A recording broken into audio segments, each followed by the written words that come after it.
Hi, welcome to another flute comparison. We are going to be revisiting F-sharp flutes, mid F-sharp flutes. And I've done two videos prior to this one, all on F-sharp flutes, and I have never represented my entire collection in any of those. And I am going to look at these in price order, starting from the lowest price over here to the highest price. Now, this isn't necessarily what I paid for them, because some of these flutes I have purchased from other flute players, not directly from the flute makers. So I can't really consider used prices compared to new prices, for example, but I'm going to approximate the new prices, and I will list those down in the description box below the video here for each flute as we go through them. We're going to be looking at 11 different F-sharp flutes, each one from a different flute maker. We're starting at a price range of $125. This is a CM flute. It is made from buckeye burl.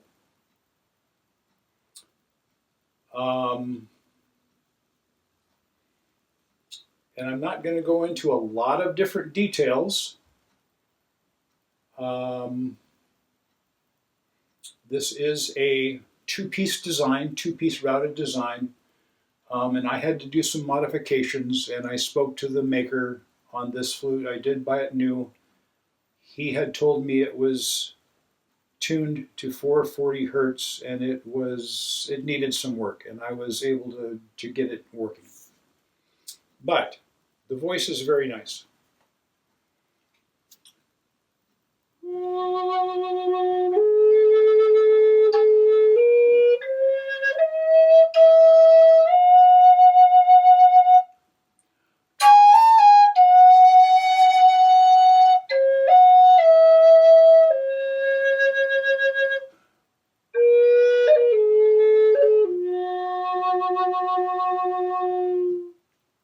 CM Flutes. He sells a lot of his flutes on eBay. This one is a Brent Adams flute. This represents one of my medium type flutes. Slightly fancier woods used on this. This is a slightly figured walnut with a flamed cascara block on this one. Little chimney. The other one, I had to take most of the chimney off of that one. Again, a two-piece routed design and glued together. And just so you folks know, a two-piece routed design versus a solid bore construction. Some people claim that a solid bore constructed flute will fail less often or come apart. It won't come apart at the seams. That's very true. It has no seams to come apart. But usually, what I've seen,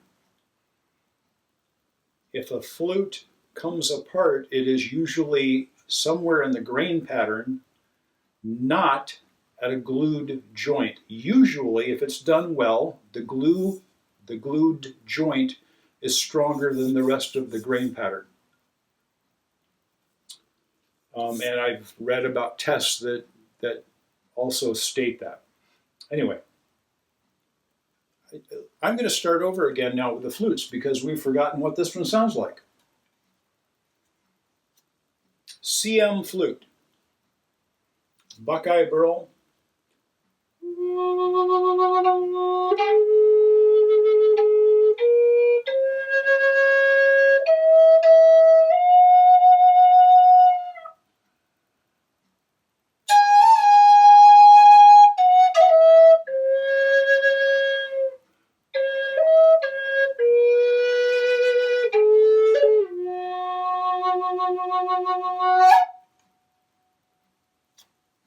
CM Flute Buckeye Burl, two-piece routed design.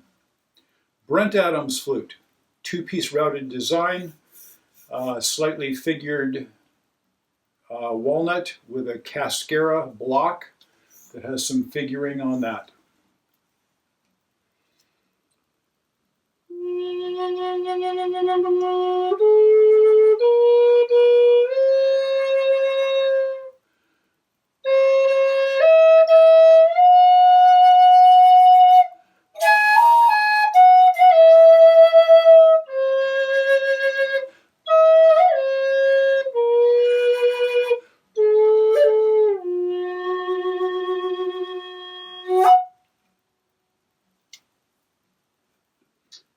The next flute, another two-piece routed design from Falcon Flutes. Dana Ross is the maker. This one is made of Eastern red aromatic cedar. And it has a much longer slow air chamber section than most of the other flutes here.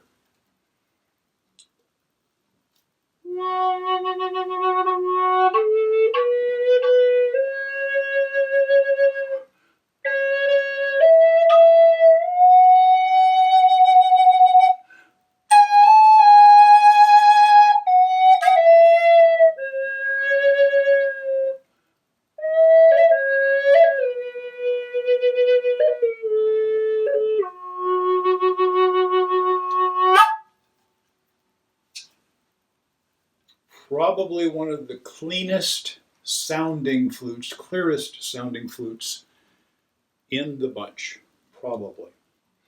This one is Spirit Bird Flutes by Gary Cool, another two-piece routed design. This one is Alaskan yellow cedar with blackwood accents.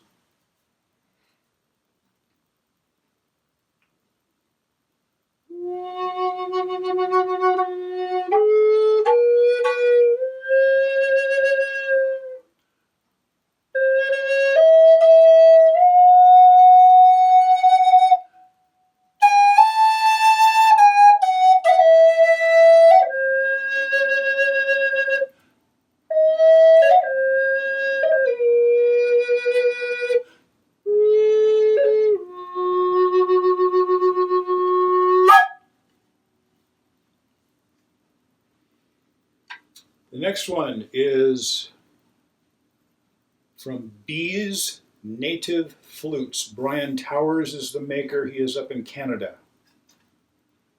This is made from holly with spalted tamarin. And this is a solid bore constructed flute. Some of his earlier ones were a two-piece split bore flute.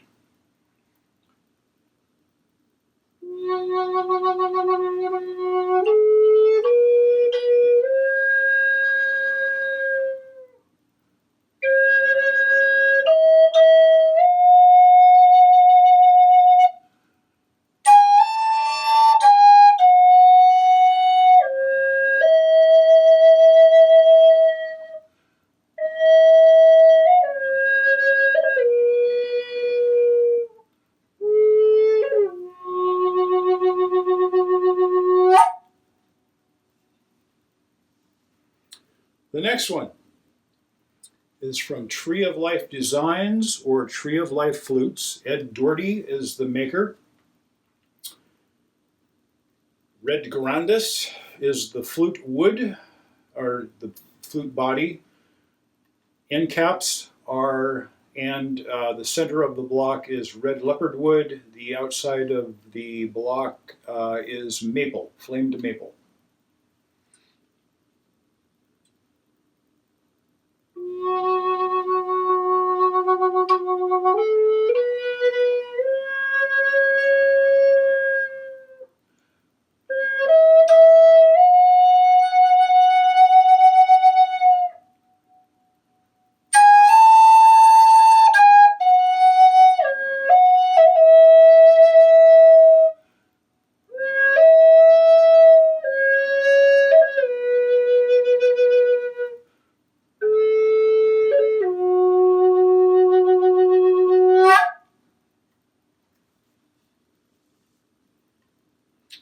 The next flute is a Heart Song flute from J.P. Gomez. This is made from walnut.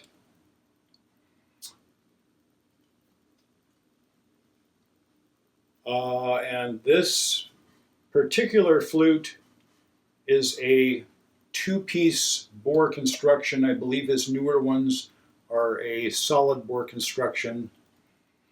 And one of the benefits, just so you in the audience know, a solid bore constructed flute is drilled like a gun drill. Some of them either drill and stop, or they insert and glue in the wall right about here.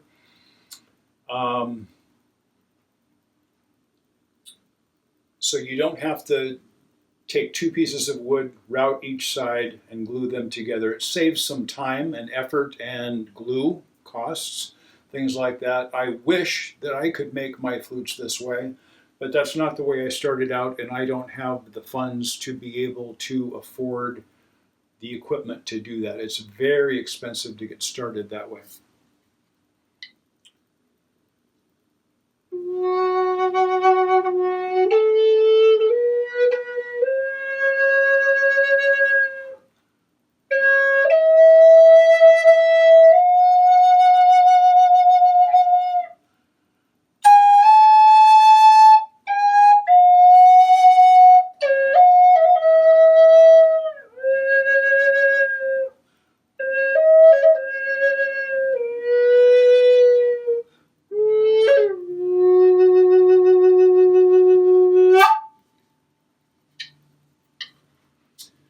The next one is a Vance Pennington Waking Spirit, I'm pretty sure is the name he goes by for his flutes.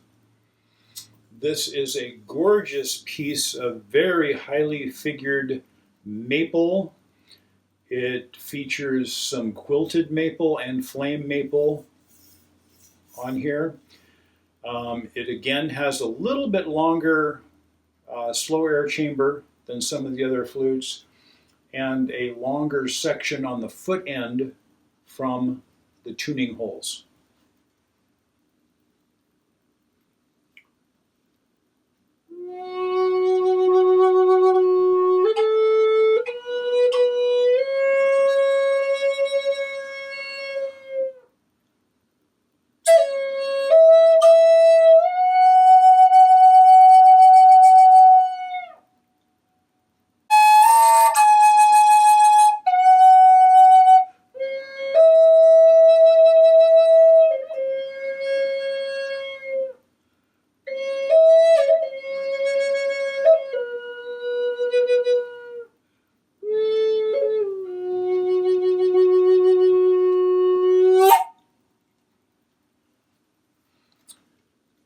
Next flute is a High Spirits flute, one of their signature models. This happens to be the Mustang in Eastern Red Aromatic Cedar, which is what many of the signature flutes that they produce are made from. Solid one-piece construction on their flutes.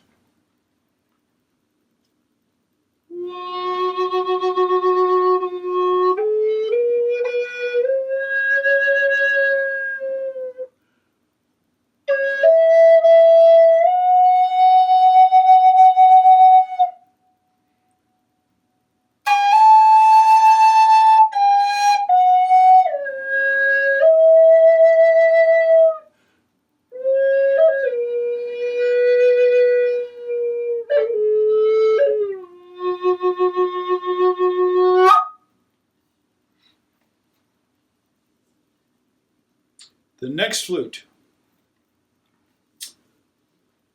This is probably one of the heaviest weight flutes that I have. It's made of pretty much all hardwood, I believe. This is black line spalted maple with walnut sections, and the black rings, I believe, are blackwood. Hummingbird is also the black line spalted maple. Hummingbird is, I'm trying to remember, I believe is made from yellow heart on this one. And again, pretty long distance here, as this is one of the three with a real long slow air chamber up here. So it kind of positions your hands a little bit further away from your body.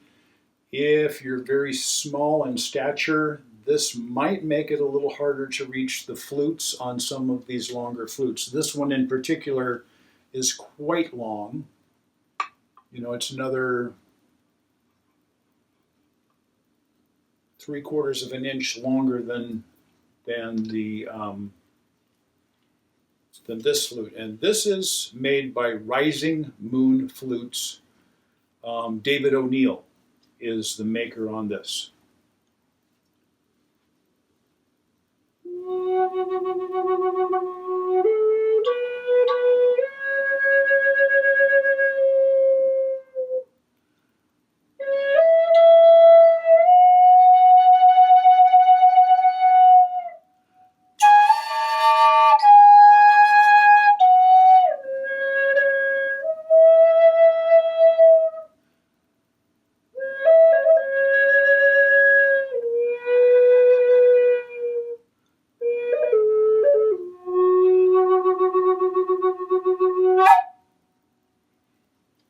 Another nice, clean, clear sounding flute. The last flute that we're going to look at today is from Wood Sounds Flutes. This is dyed Buckeye burl, I believe. I'll leave the description down in the box below here. Is that right? I think that's right. And he's got, I believe, African blackwood for the mouthpiece. The block is made from cocobolo, and these last two do have a chimney on them.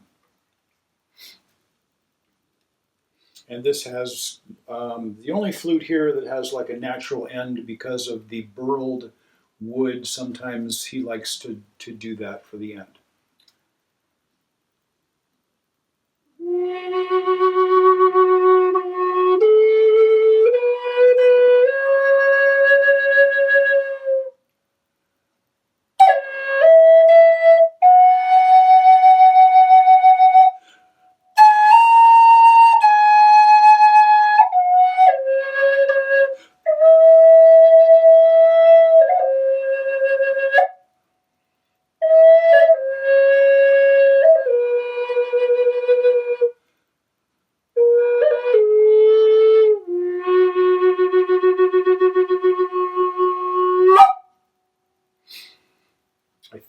My ear, I feel this has kind of a little bit bolder type voice. It does need slightly more air playing the high spirits flutes, I noticed. So, lowest price about $225, going up in price. All of these flutes from Wood Sounds Flutes are a custom when you get into this level, and this would probably be in the $1,200 range, somewhere in there. I didn't pay that for that flute. Long story behind that flute, but I got this one from someone else. The Rising Moon flute is around $600, I believe, on that one. The High Spirits flute is about $475 today. The Waking Spirit flute is in around the $400, $375 to $400 price range. Heart Song Flute. I don't remember. I just looked it up too. I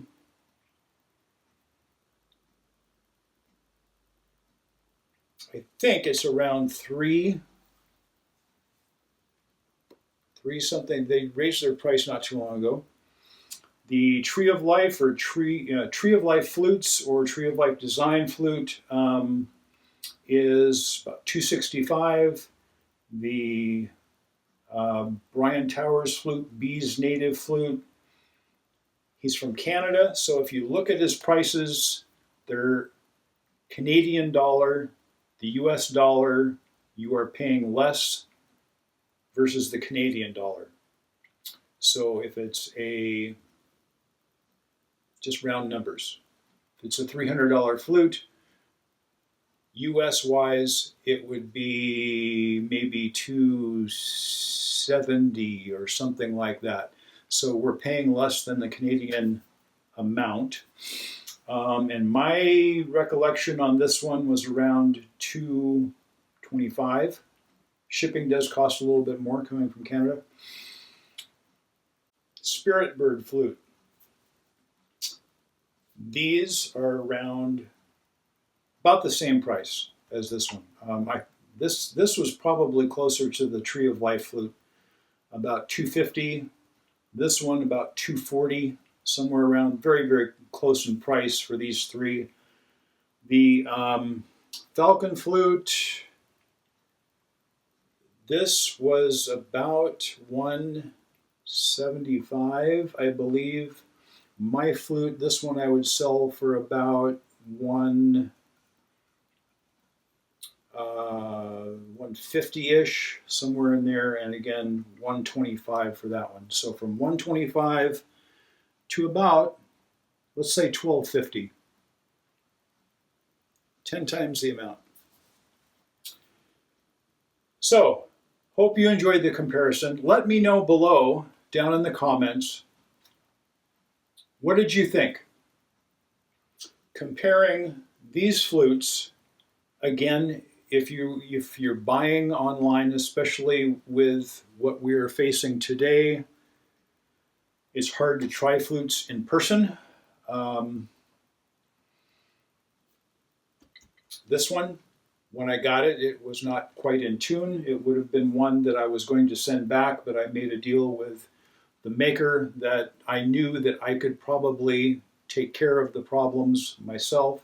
But it was quite flat, and I don't like flutes tuned to the 432 hertz. Some people love them, but I need to be able to play them with other instruments, and I can't detune this. It's 440 hertz is what this is tuned to. That's what I have to go with for all of my instruments. I could change my keyboard a little bit by doing some adjustments. I could retune a guitar. It's hard to retune a piano, that type of thing. So I make sure all of my instruments are 440 hertz, and that was what my understanding when I got this one. Anyway, let me know in the comments, could you tell big differences between a $125 flute, a $500-ish flute, and one that's over $1,000 flute? Do you have a preference?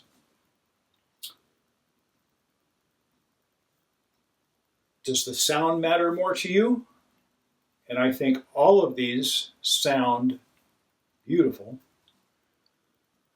Do the looks make any difference to you? When you are deciding to pick up a flute to play, what's going on in your mind to make you want to pick up that flute? To me, it's a combination. If I don't like the looks of the flute, I'm probably not going to pick it up, unless it's just kind of a knock-around flute. This is a really super basic flute. I found it at a yard sale here locally. I had to add the third hole because I play 6-hole flutes. I can play a 5-hole flute, but I prefer 6-hole flutes, so I went ahead and added that 6th hole in there.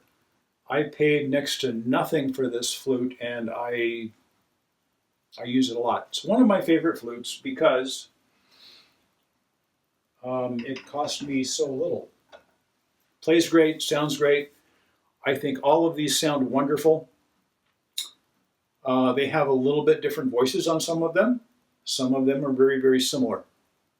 Let me know, what is it that you look for in a flute? What I look for is they do all react differently. They do all sound a little bit different, but they're pretty close overall. They're pretty close.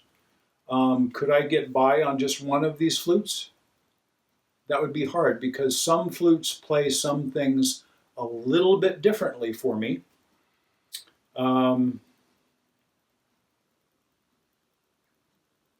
This flute is probably one of the most sensitive between all of these.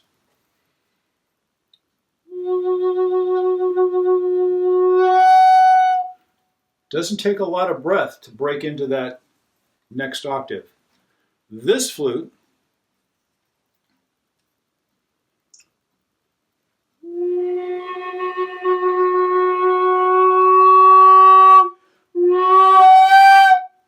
takes a lot of air to break into that next octave. I didn't get there with my first breath. And he designs his flutes that way, to have a big range to player input. And he likes that kind of a range to be built into his flutes.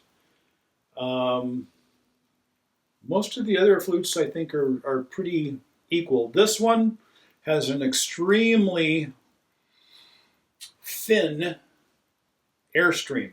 The way that the flue is designed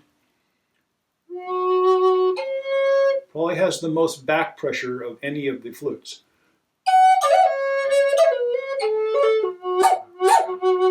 And this one is probably the one that struggles the most. Let me try one more thing.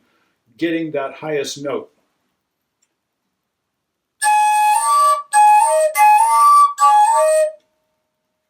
As I said, it struggles the most. Let me try one more thing. There. I moved the block back just slightly more.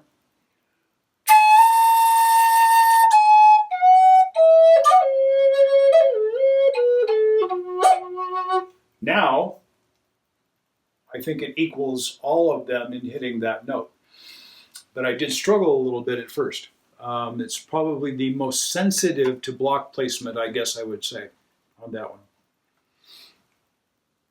So, thank you for watching. If you haven't already, please subscribe. Click the little bell down over there so that you can be notified if I do another flute comparison, a flute review, where I'll be taking a closer look at one of the flutes from my collection. It could be a tutorial on how to play these wonderful instruments. It could be a music video where I'm playing a flute. It might be solo by itself. It could be with other instruments. The rav drum could be other more modern instruments, guitars, keyboards, or various percussion things. I'm going to be releasing a music video featuring flute with 3 different types of percussion instruments, drum, and a couple of different rattles here this coming week. So stay tuned for that. I want to thank you again for watching, and I hope you have an awesome day. Take care.